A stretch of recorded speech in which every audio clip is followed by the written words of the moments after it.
सिकंदर उस्मान के साथ होने वाली गुफ्तगू के बाद वो सारी रात तमाम मामले के बारे में सोचता रहा। पहली बार उसे हल्का सा अफसोस हुआ और पछतावा भी। उसे इमामा हाशिम को उसके कहने पर फ़ौरन तलाक दे देनी चाहिए थी। फिर शायद वो जलाल के पास चली जाती और वो दोनों शादी कर लेते। इमामा के लिए बेहद नापसंदीदगी रखने के बावजूद उसने पहली बार अपनी गलती तस्लीम की। उसने दोबारा मुझसे राब्ता ही नहीं किया। वो तलाक लेने के लिए कोर्ट भी नहीं गई।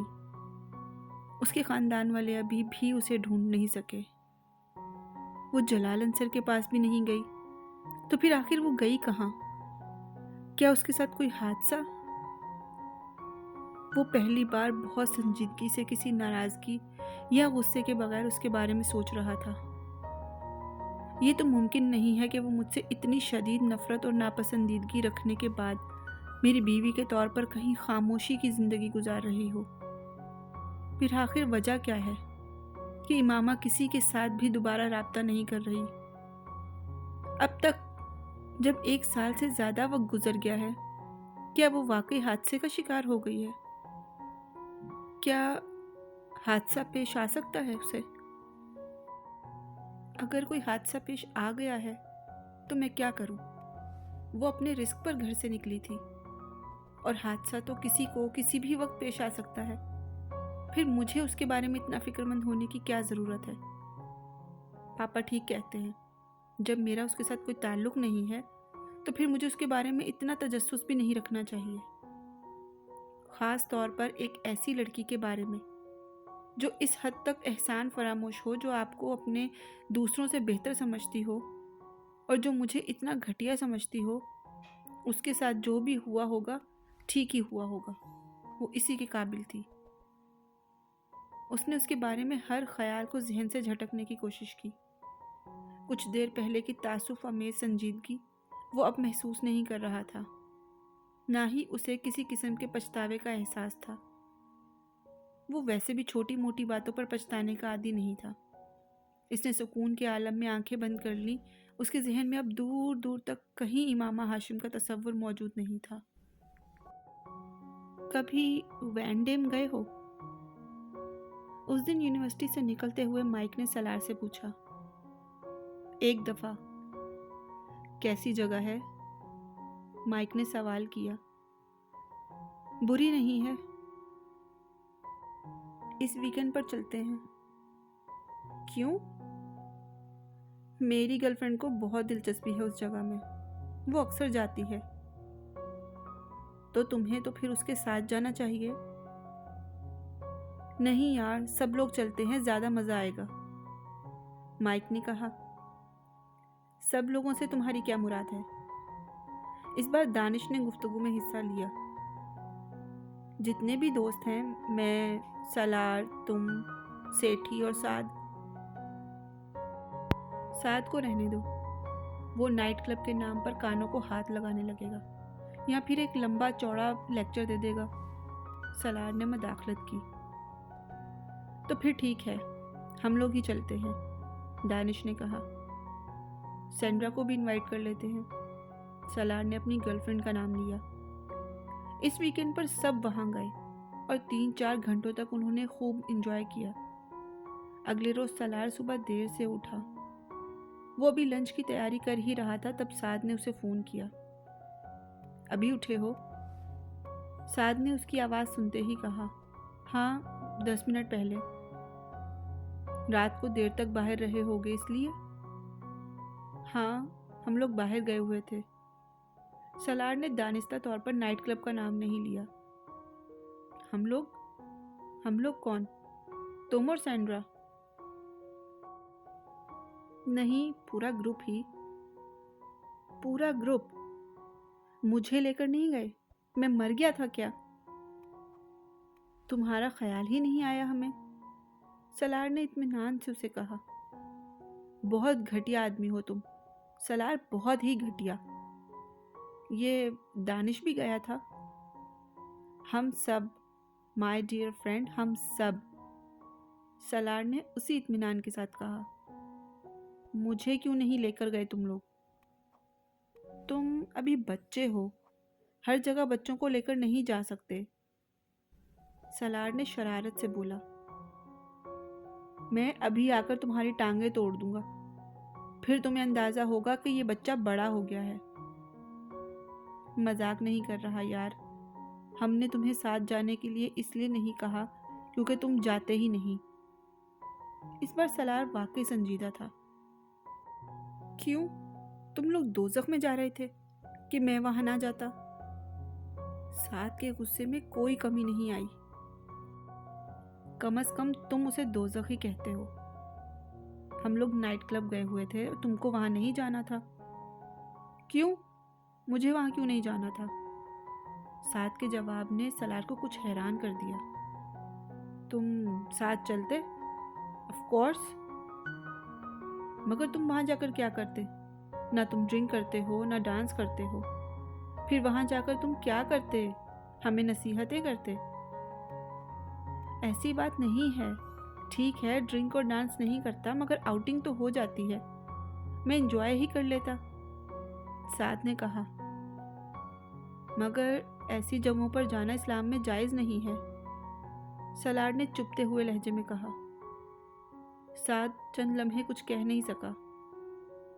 मैं वहां कोई गलत काम करने तो नहीं जा रहा था ना, तुमसे कह रहा हूं सिर्फ आउटिंग की गर्ज से जाता।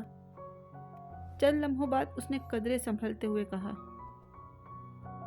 ओके, अगली बार हमारा प्रोग्राम बनेगा ना तो तुम्हें भी साथ ले लेंगे। बल्कि मुझे पहले पता होता तो कल रात भी तुम्हें साथ ले जाते। हम सब ने वाकई बहुत एंजॉय किया। चलो, अब मैं क्या कर सकता हूँ। खैर, आज क्या कर रहे हो? साद अब उससे मामूल की बातें करने लगा। 10-15 मिनट तक उन दोनों के दरमियान गुफ्तगू होती रही। फिर सलार ने फ़ोन बंद कर दिया। तुम इस वीकेंड पर क्या कर रहे हो? उस दिन साद ने सलार से पूछा। वो यूनिवर्सिटी के कैफ़े में मौजूद थे।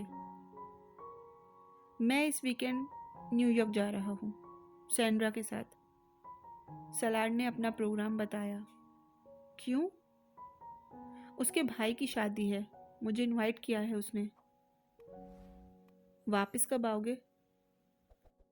Sunday night. तुम ऐसे करो कि अपने अपार्टमेंट की चाबी मुझे दे जाओ, मैं 2 दिन तुम्हारे अपार्टमेंट में रह लूँगा। कुछ असाइनमेंट्स हैं जो मुझे तैयार करने हैं, और इस वीकेंड पर वो चारों ही घर में होंगे तो बड़ा रश लगा होगा घर में। मैं तुम्हारे अपार्टमेंट में इत्मीनान से पढ़ लूँगा, साद ने कहा। ओके, तुम मेरे अपार्टमेंट में रह लेना, सलार ने कंधे उचकाते हुए कहा। उसे सैंड्रा के साथ जुमे की रात को निकलना था। सलार का बैग उसकी डिग्गी में था। ये एक इत्तेफाक ही था कि सैंड्रा को ऐन आखिरी वक्त में चंद काम निपटाने पड़ गए। वो जो सरे शाम निकलने का इरादा किए बैठे थे, उनका प्रोग्राम हफ्ते की सुबह तक मुलतवी हो गया। सैंड्रा पेइंग गेस्ट के तौर पर कहीं रहती थी, इसलिए वो उसके पास रात नहीं गुजार सकता था। इसे अपने अपार्टमेंट वापस आना पड़ा। रात को तकरीबन 11 बजे सैंड्रा को उसकी रिहाइशगाह पर ड्रॉप करने के बाद अपार्टमेंट चला आया। उसने साद को एक चाबी दी थी, दूसरी चाबी उसी के पास थी। वो जानता था कि साद इस वक्त बैठा पढ़ रहा होगा, मगर उसने उसे डिस्टर्ब करना ज़रूरी नहीं समझा। वो अपार्टमेंट का बैरूनी दरवाज़ा खोलकर अंदर दाखिल हो गया। लिविंग रूम की लाइट ऑन थी। अंदर दाखिल होते ही उसे कुछ अजीब सा एहसास हुआ था। वो अपने बेडरूम में जाना चाहता था, मगर बेडरूम के दरवाजे पर ही रुक गया। बेडरूम का दरवाज़ा बंद था, मगर उसके बावजूद अंदर से उभरने वाले कहके और बातों की आवाज़ें वो सुन सकता था।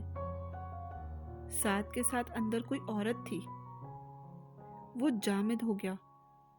उसके ग्रुप में सिर्फ साद था, जिसके बारे में उसका ख्याल था कि किसी लड़की के साथ उसके ताल्लुकात नहीं थे। वो जितना मजहबी आदमी था, उससे ये तवक्को की ही नहीं जा सकती थी।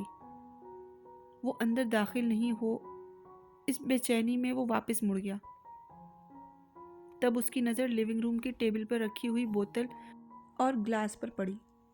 वहाँ से किचन का काउंटर भी नज़र आ रहा था, जहाँ खाने के बर्तन अभी तक पड़े थे। वो मज़ीद वहाँ रुके बगैर इसी तरह खामोशी से वहाँ से निकल गया। उसके लिए ये बात नाकाबिले यकीन थी कि साद वहाँ किसी लड़की के साथ रहने के लिए आया था। बिल्कुल नाकाबिल यकीन। जो शख्स हराम गोश्त ना खाता हो, शराब ना पीता हो, 5 वक्त की नमाज पढ़ता हो, वो हर वक्त इस्लाम की बात करता हो, दूसरों को इस्लाम की तबलीग करता हो, वो किसी लड़की के साथ अपार्टमेंट के दरवाजे को बाहर से बंद किए हुए उसी तरह शौक के आलम में वो रहा। बोतल और ग्लास जाहिर कर रहे थे कि उसने पी भी थी और शायद खाना वगैरह भी। उसी फ्रीज़र और किचन में जहाँ का वो पानी तक पीने के लिए तैयार नहीं था। उसे हंसी आ रही थी। जो अपने आप को जितना अच्छा और सच्चा मुसलमान जाहिर करने के लिए या बनने की कोशिश करता दिखाई देता है, वो उतना बड़ा फ्रॉड होता है। एक ये शख्स था जो यूं जाहिर करता था जैसे पूरे अमेरिका में एक ही मुसलमान है, और एक लड़की इमामा थी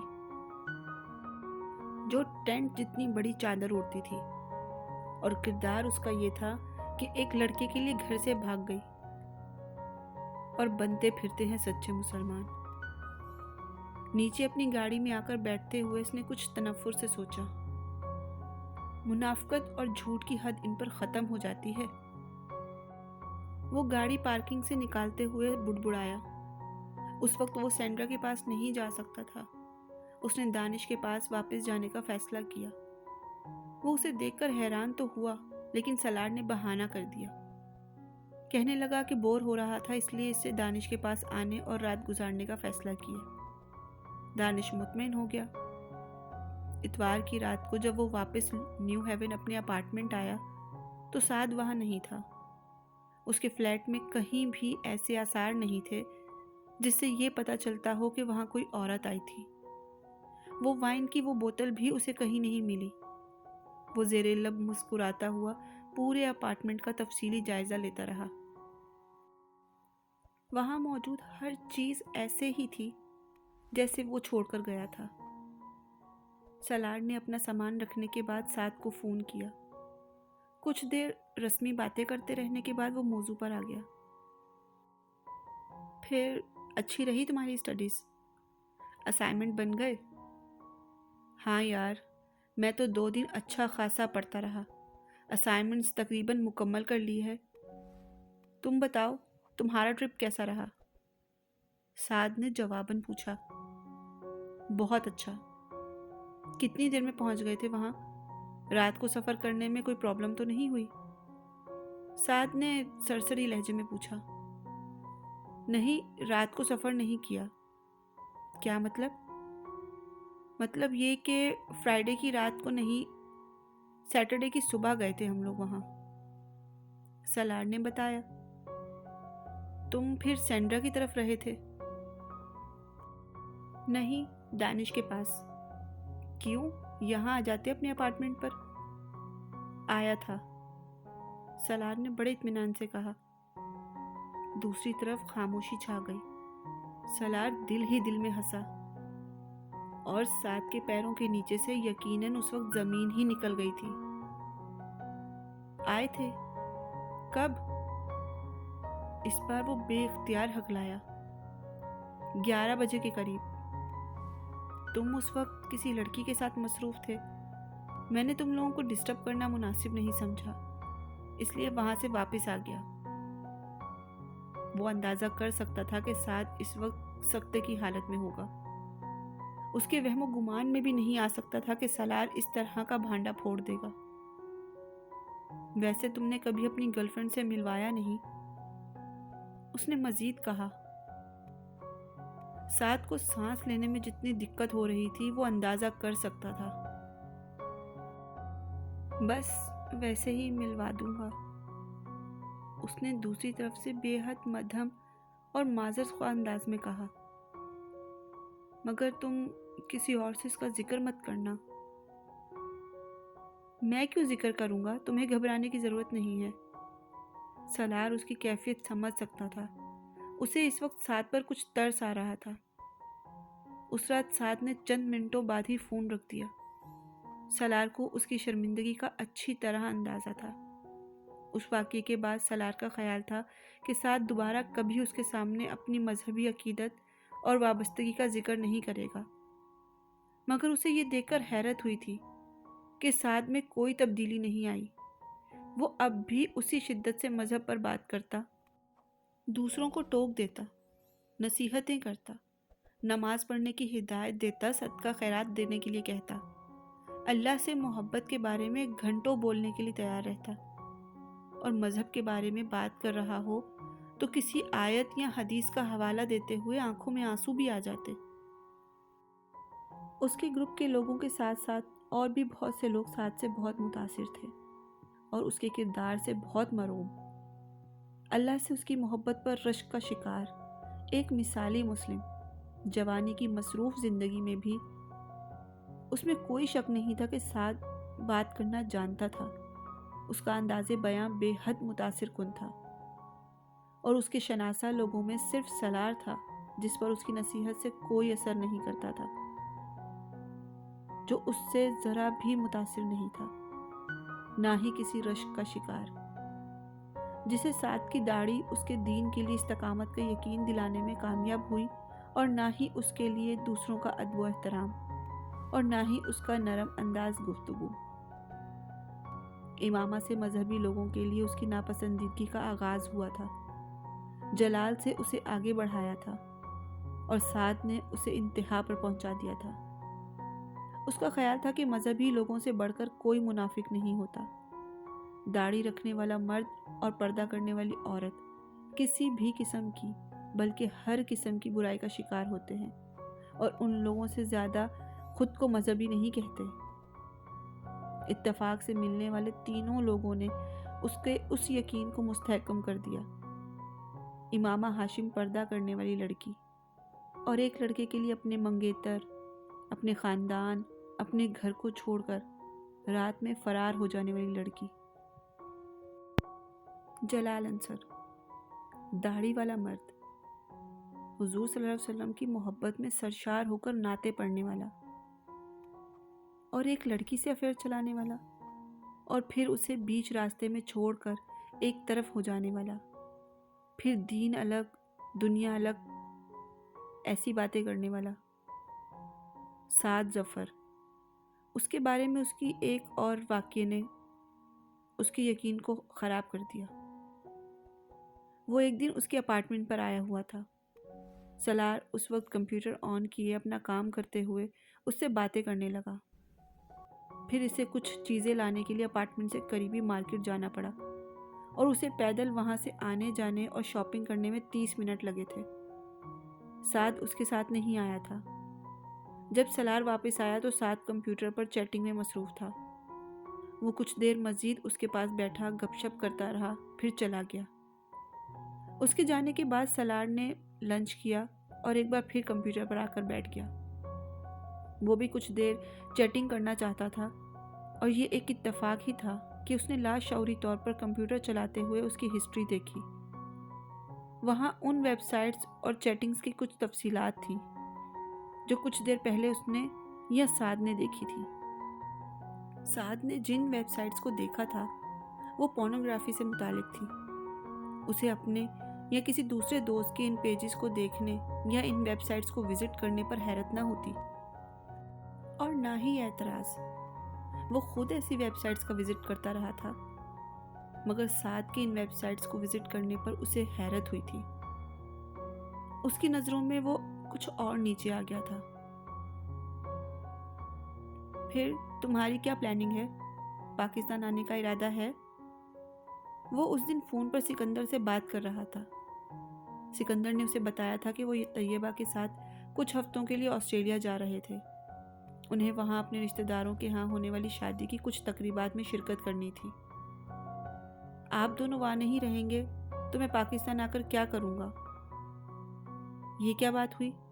तुम बहन भाइयों से मिलना यकीनन तुम बहुत मिस कर रहे होगे। पापा, मैं इधर ही छुट्टियाँ गुजारूंगा। पाकिस्तान आने का कोई इरादा नहीं है।